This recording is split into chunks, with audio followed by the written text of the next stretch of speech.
ખૂનના ગુનામાં વચગાળાના જામીન મેળવી ફરાર થયેલા કાચા કામના કેદી જીતેન્દ્ર સાવલિયાને બનાસકાંઠાના પાથાવાડા ખાતેથી ઝડપી પડાયો।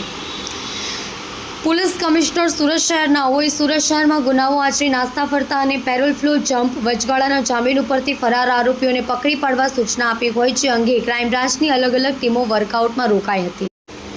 દરમિયાન ટેકનિકલ સર્વેલન્સ અને હ્યુમન સોર્સિસને આધારે મળેલ ચોક્કસ બાતમી હકીકતને આધારે પાટણના ખૂનના ગુનામાં છેલ્લા 6 માસથી વચગાળાના જામીન મેળવી ફરાર થયેલ કાચા કામના કેદી જીતેન્દ્ર ઉર્ફે જીતુ વિનુભાઈ સાવલિયા રહેવાસી સરથાણા જકાતનાકા સુરત શહેરને બનાસકાંઠાના પાથાવાડા ખાતેથી ઝડપી પાડી પાટણ જેલ ખાતે સોંપવા કાયદેસરની કાર્યવાહી કરી છે।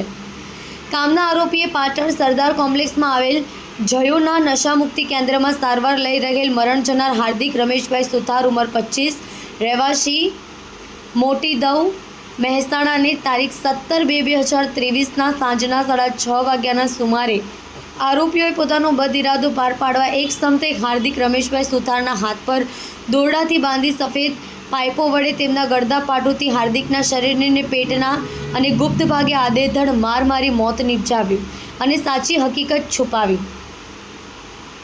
હાર્દિકની મોતનું સાચું કારણ બહાર ન આવે તે ઈરાદે હાર્દિકનું મૃત્યુ લો બીપીને કારણે કુદરતી મૃત્યુ થયો હોવાની ખોટી માહિતી ફરિયાદીને આપી લાશની અંતિમ સંસ્કાર કરાવી પુરાવાનો નાશ કરાવી ગુનો આચર્યો હતો।